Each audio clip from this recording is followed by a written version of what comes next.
Everyone, ఎలా ఉన్నారు? అందరు బాగున్నారా? నేను మీ Bharathi. Welcome to my channel. భారతీనాథేళ్ళ స్టోరీస్ని మీరు సబ్స్క్రైబ్ చేశారు కదా.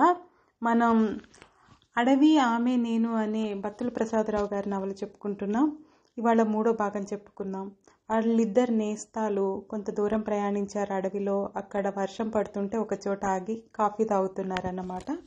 ఆ తర్వాత ఏం జరిగిందో ఈ భాగంలో చూద్దాం.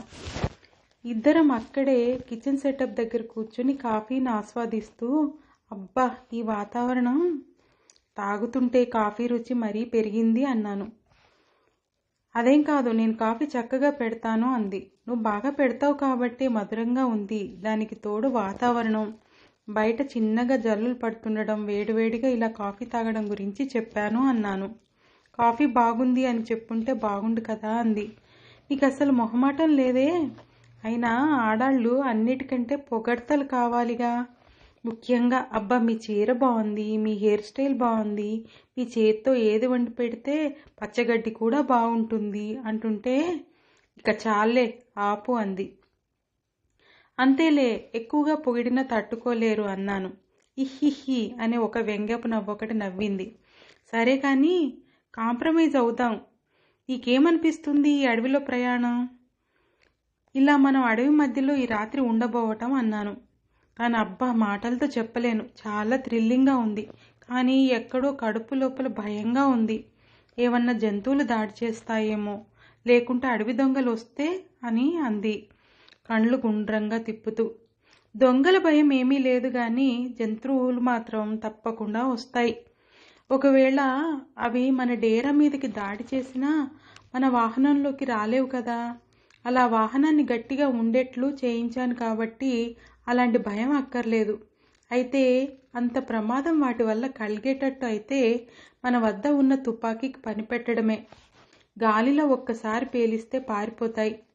ఈ చుట్టుపక్కల లేకుండా అని అన్నాను.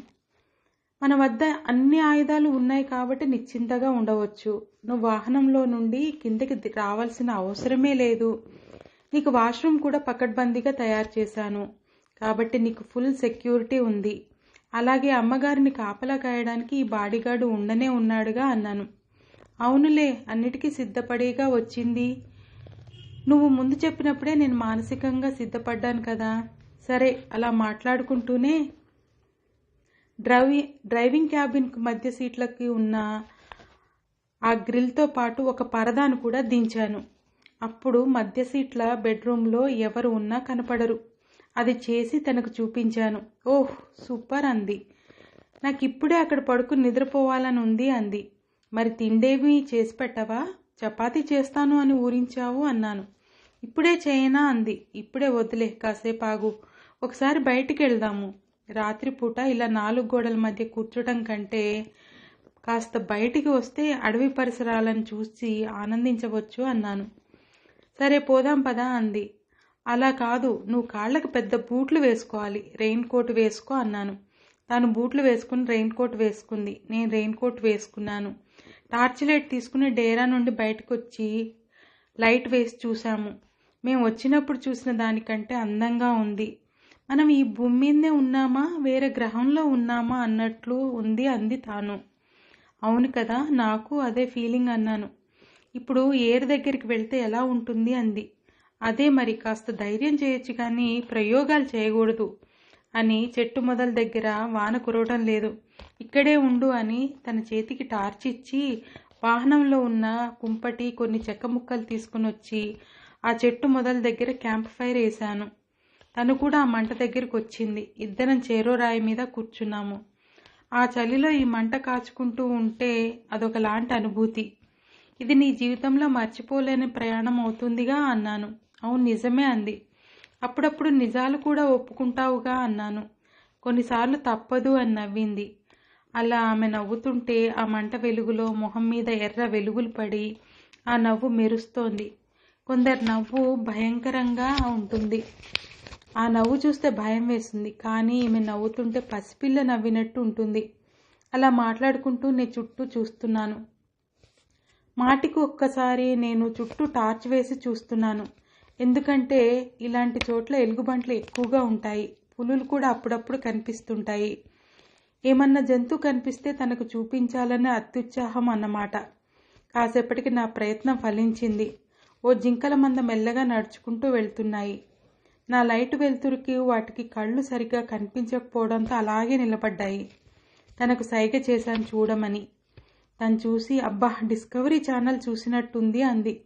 కాసేపు లైట్ వేసి ఆర్పేసి మళ్ళీ వేశాను. వాటి కళ్ళు వెలుగుకు అలవాటు పడే లోపు అవి 2 అడుగులు ముందుకేసి లైట్ వెలుగుకేసి చూస్తున్నాయి. గతంలో ఉన్న వేట ఎక్స్పీరియన్స్ ఉండడం వల్ల నేను పోతున్న జంతువును లైట్ వెలుగులో ఆపగలిగాను. కాసేపటి తర్వాత అవి మెల్లగా అక్కడి నుంచి కదిలాయి. అవి వెళ్ళిన తర్వాత మా ప్రయాణం దేనికోసం, అసలు అడవికి ఎందుకు వచ్చామనే విషయం గురించి మాట్లాడుకున్నాం. ఎన్ని రోజులు ఉండవలసి ఉంటుంది ఇక్కడ అంది. రేపు ప్రకృతి సహకరిస్తే రేపు మధ్యాహ్నం అక్కడికి చేరుకుంటాము. మన దగ్గర వారానికి సరిపడా గ్రాసం ఉంది. అసలు మనం 1 పూట మాత్రమే వండుకున్నాము. రోజు 3 పూటలు సరిపోయేంత స్టోరేజీ ఉంది. నీళ్లు కూడా మనం వాడలేదు కదా పెద్దగా. తాగే నీరు, వాడుకునే నీరు అవి కూడా ఉన్నాయి. Electrical rice cooker, manual cooker అన్నీ ఉన్నాయి. వాటికి ఏమీ ప్రమాదం లేదు. మనము అక్కడికి పోతానే వచ్చిన పని మొదలెట్టాలి. అందుకు కానీ అక్కడికి పోతూనే ఏర్పాట్లు చేసుకోవాలి. నాకైతే వచ్చిన పని అవుతుందని నమ్మకం ఉంది అన్నాను. నాకు కూడా ఉంది, కానీ మనం ఒక ప్రయత్నం చేస్తున్నాము. ఆ ప్రయత్నం ఫలిస్తే మంచిది, లేదంటే అడవిలో తిరిగిన ఒక మంచి ఎక్స్పీరియన్స్ మిగులుతుంది అంది. అంతే కదా మరి, కానీ మనం వచ్చిన పని తప్పకుండా పూర్తి చేయాలి అన్నాను. అంతే అంతే అంది. సరే, మేము వేసిన చెక్క ముక్కలు కాలి అగ్గిగా మారిపోయాయి. సరే, దాన్ని అలాగే వదిలేసి మా డైరా దగ్గరికి చేరుకున్నాము. తాను రెయిన్ కోట్ తీసేసి వాహనానికి ఒకవైపు తగిలించింది. షూ విప్పేసి చెప్పులు వేసుకుంది. సరే, నేను ఇంకా వంట పనిలో ఉంటాను అంది. సరే ఉండు, నేను కూడా బయట మన డేరా చుట్టూ ఒకసారి చెక్ చేసి వస్తాను అని స్టోర్లో ఉండే పెట్టెలో కొన్ని ఉచ్చులని తనకు కనపడకుండా తీసుకుని వెళ్ళాను. ఏంటో అది అంది. ఏమీ లేదు, తుపాకీ లోడ్ చేస్తున్నాను, ఎందుకైనా మంచిదని చెప్పాను. సరే మరి అని తను గ్రిల్ మీద చపాతీలు చేయడానికి అన్నీ సిద్ధం చేసుకుంది. నేను వెళ్ళి ఒక చెట్టు కింద ఉచ్చుని బిగించి వచ్చి డేరా చుట్టూ ఒకసారి తిరిగి ఎక్కడైనా ఏదైనా లోపలికి వచ్చే అవకాశం ఉందా అని కన్ఫర్మ్ చేసుకొని ఇంతకుముందు క్యాంప్ ఫైర్ వేసిన కాడికి కొన్ని కర్ర ముక్కలను తీసుకువచ్చి వాటిని నా కుంపటిపై పెట్టాను. ఎందుకంటే ఆ వేడికి తడిసిన కర్రలు వేడెక్కుతాయి అని. అన్నీ చేసుకుని వచ్చి చేతులు కడుక్కున్నాను. ఇద్దరం కలిసి వేడివేడి చపాతీలు ముందు పెట్టుకుని తింటున్నాము. తానంది, నాన్ వెజ్ నేను తినకుండా నిన్ను కూడా తిననివ్వటం లేదు కదా అంది. అదేం లేదులే, మొదటి రోజేగా అడవికి వచ్చి నాన్ వెజ్ తినకుండా పోతే అడవి తల్లి నన్ను మళ్ళీ రానిస్తుందా అన్నాను. అంటే ఇక్కడే వండుతావా ఈ పాత్రల్లో అంది. నా పాత్రలు నాకున్నాయిలే, ఇప్పుడు టాపిక్ ఆపే అన్నాను. నీ అంది. దానికి మాత్రం తక్కువ లేదు అన్నాను. నేను 4 చపాతీలు తిన్నాను. తాను కూడా తిని పాలు కాసుకుని తాగింది. సరే ఇంక వెళ్ళు నీ బెడ్రూమ్లోకి అన్నాను. సరే గుడ్ నైట్ అని చెప్పి వెళ్ళి పడుకుంది. అమ్మయ్యా పడుకుందిలే అని నేను అన్నీ నా పడకకు సిద్ధం చేసుకున్నాను. తాను లోపలికి వెళ్ళిన కాసేపు వెయిట్ చేశాను. సరే పడుకుందిలే అని మంట వేసుకున్న చెట్టు కిందికి వెళ్ళి నేను తెచ్చిన పుల్లలను పరిశీలించాను. అవి కాస్త ఆరాయి. వాటితో మంటను రగల్చి రాత్రిపూట మనకి లోపల నుండి వేడి పుట్టించే నా ప్యాకెట్ ఫ్లాస్క్ బయటికి తీశాను. అందులో హాఫ్ పడుంది. అలాంటి ఒక 10 వచ్చేటప్పుడే నింపుకుని వచ్చాను. పగలు అస్సలు తాగను, రాత్రిపూట ఆగను, కాబట్టి నిద్రపోయేటప్పుడు స్టార్ట్ చేశాను. మంట మెల్లమెల్లగా మండుతోంది. చెట్టు మొదల వైపు కూర్చున్నాను. నా ముందు మంట మెల్లగా నా కార్యక్రమాన్ని స్టార్ట్ చేశాను. కాస్త 3-4 సిప్పుల తర్వాత ధూమపానం కూడా అయ్యింది. అప్పుడు ధైర్యం పాళ్ళు పెరిగాయి. సరే అని తాగే కార్యక్రమాన్ని ముగించి నోట్లోంచి సిగరెట్ వాసన రాకుండా మెంతాలు వేసుకుని నోట్లో స్ప్రే కూడా కొట్టుకున్నాను. తనకు సిగరెట్ వాసన అంటే పడదు. ఇప్పుడు నా నుండి అలాంటి వాసన వచ్చిందనుకో నా ప్రాణం తీస్తుంది మాటలతోనే. అందుకని వాసన రాకుండా అన్ని ప్రయత్నాలు చేసి డ్రైవింగ్ సీట్ క్యాబిన్లోకి ఎక్కి పడుకున్నాను. తాను కూడా ఏమీ కదలటం లేదు. అంటే అడవి గాలికి మంచి నిద్ర కొడుతోంది అనుకొని పడుకున్నాను. మళ్ళీ వర్షం జోరు పెరిగింది.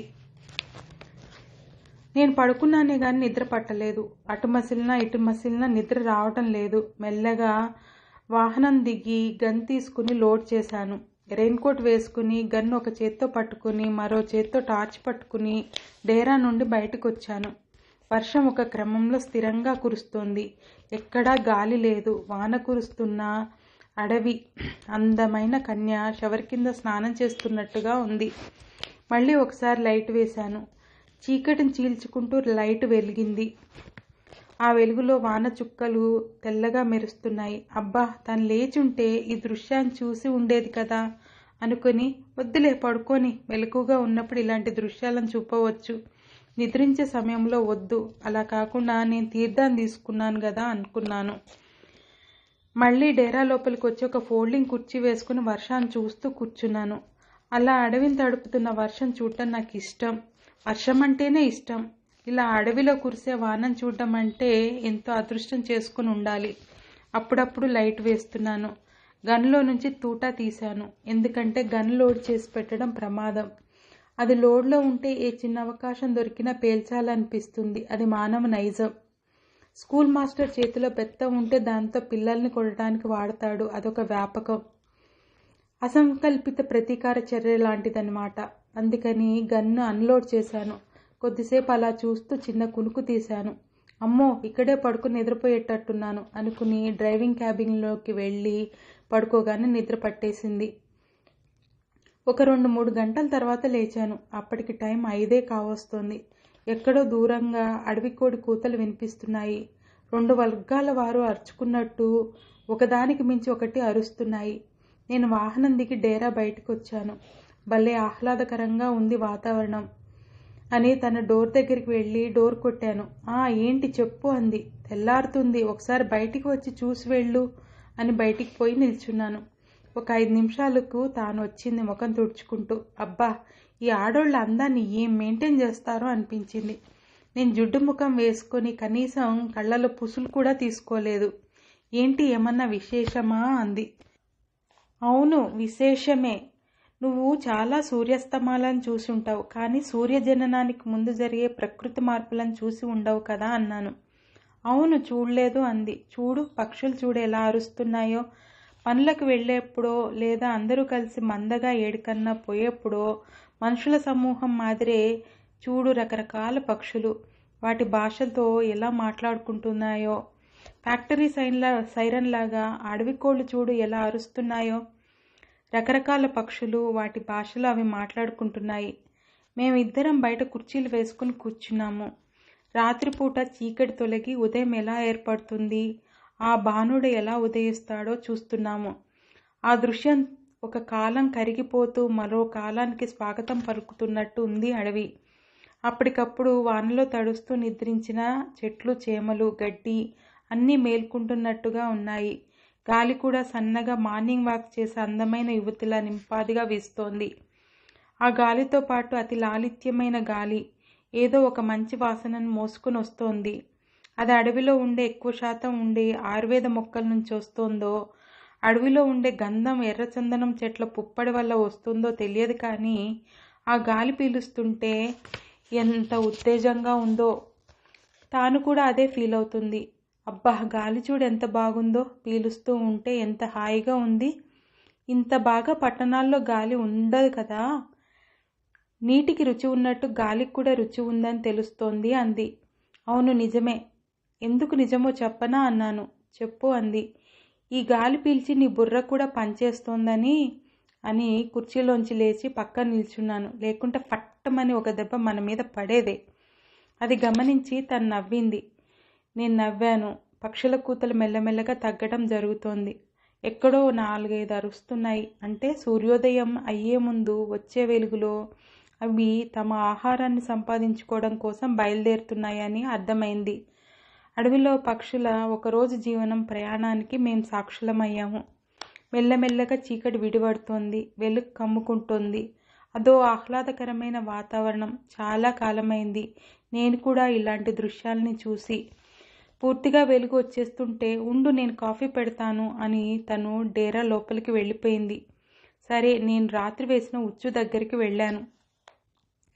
ఇంతకుముందు ఎవరు ఇద్దరి మధ్య ఉండే సంబంధం గురించి చెప్పనే లేదు, కానీ ఆమె నా స్నేహిత. ఒక ఆడ మగ ఇద్దరు కలిస్తే వారి మధ్య శారీరక సంబంధం ఉందనుకునే ఈ సమాజంలోని కొందరిని ప్రశ్నించే స్నేహం మాది. ఇద్దరం నడివయస్కులం, ఎంతో జీవితాన్ని చూసిన వాళ్ళం. ఒక రకంగా చెప్పాలంటే జెండర్లెస్ ఫ్రెండ్స్ మీ. అది మమ్మల్ని ఎరిగిన వారందరికీ తెలుసు. ఆడమగ మధ్యన అందరికీ ఉండే సంబంధం ఉంటే ఇంత అడవిలోకి వచ్చి ఉండేవాళ్ళం కాదేమో. ఆమె అడవిని చూడాలనంటే ఒక స్నేహితుడిగా ఆమె కోరిన ఈ అడవి యాత్రను తీర్చడానికి ఆమెని అడవిలోకి తీసుకుని వచ్చాను. మరి తీసుకొచ్చాక నా ప్రాణానికంటే ఎక్కువగా చూసుకోవాలి కదా. తను ఎలాంటి ఇబ్బంది పడకూడదు అని వాహనాన్ని 1 నెల రోజుల పాటు అన్ని సదుపాయాలు ఉండేట్లు రూపకల్పన చేయించాను. ఇది కాకుండా ఒక మహత్తరమైన ఒక పని కోసం వచ్చాము. ఈరోజు వర్షం ఇంతలా పడుతుంటే ఈ పాటికి గమ్యస్థానానికి చేరుకునేవాళ్ళం. ఇక అసలు కథలోకి వస్తే, నేను చేసిన ఉచ్చులో 2 కంజు పిట్టలు పడ్డాయి. గపుక్కున వాటిని తీసి డ్రెస్సింగ్ చేసి నిన్న రాత్రి వేసిన కుంపటి దగ్గరికి వచ్చి కొన్ని పుల్లలు వేసి కావలసినంతగా మంటలో కాల్చి అక్కడే చెట్టుకు వేలాడదీసి వచ్చాను. నేను వచ్చేటప్పటికి తాను కాఫీ గ్లాసులో పోసుకొని ఇంకో కాఫీ పోస్తోంది. ఎక్కడికో వెళ్ళి వచ్చినట్టున్నారు అంది. అలా చిన్న పని మీద వెళ్ళానులే అన్నాను. మగాడు ఆడవాళ్ల చేతుల్లో చాలా ఈజీగా దొరికిపోతాడు. ఇంతకు ఎన్ని హత్యలు చేసి వచ్చావు అంది. అదేం లేదు అన్నాను. నాకు తెలుసులే, అక్కడ బయట మంట వేస్తుంటే చూశానులే. వీళ్ళు అస్సలు పోలీస్ డిపార్ట్మెంట్లో ఉండాల్సిన వాళ్ళు. ఒక్క చిన్న క్లూ దొరికితే మొత్తం లాగేస్తారు. అవును 2 అన్నాను. అయినా నీ కిచెన్ సెటప్ నా కిచెన్ సెటప్ వేరు కదా. నేను ఉదయాన్నే కడుపు నిండా తినాలి. ఈ చపాతీలు, ఈ సాంబార్లు, ఇడ్లీలు, పూరీలు, దోశలు నాకే మూలకు ఆనవు అన్నాను. నాకు తెలుసులే అంది. నేను వెళ్ళి నా కిచెన్ సెటప్ తీసుకుని చెట్టు కిందికి వెళ్ళి కుండలో రాగి సంకటి ఎసరు పెట్టి రోట్లో మసాలా అంతా దంచి అన్నీ సిద్ధం చేసుకుని ఏటికి వెళ్ళి కార్యక్రమాలు ముగించుకుని తంగేడు పుల్లతో పళ్ళు తోముకుని అక్కడే స్నానం కూడా చేసుకుని వచ్చి కంచుపిట్ట కూర చేశాను. మరో కుండలో వేడివేడిగా సంగటి నంచుకొని అక్కడే కూర్చుని ఉడుకుడుకు సంగటి కంచుపిట్ట కూరతో తిని బ్రేవ్మని తేల్చుకుంటూ వచ్చేటప్పటికి తాను కూడా స్నానపానాదులు ముగించి తినడానికి టిఫిన్ చేసే పనిలో ఉన్నట్టుంది. అయిందా హత్యలు వంటలు తింటాలు అంది. సూపర్గా అయింది. ఇంకా మధ్యాహ్నం దాకా ఇంకేమీ అక్కర్లేదు. ఇంకా బయలుదేరే పనిలో ఉంటాను. తిన్నాక నీ బెడ్రూమ్లోకి నువ్వు వెళ్ళిపో, నేను అన్నీ సర్దుకుంటాను అన్నాను. నేను సాయం చేస్తాను అంది. వద్దులే, నువ్వు సాయం చేయకుంటేనే నేను త్వరగా విప్పగలను అని ఒక 15 నిమిషాల్లో డేరాతో సహా అన్నీ విప్పి వెనక పక్క డోర్ తీసి ఎక్కడవక్కడ సర్ది నా కిచెన్ సెటప్ను కూడా సర్దేశాను. వాహనం కింద కొట్టిన కర్ర ముక్కలను కూడా తీసివేసి తనను అక్కడే ఉంటావా ముందు సీట్లోకి వస్తావా అని అడిగాను. వస్తాను, నేను ఒక్కదాన్ని వెనకెందుకు కూర్చుంటాను అంది. సరే రా అనగానే తను ముందు సీట్లో కూర్చుంది. వాహనం స్టార్ట్ చేశాను.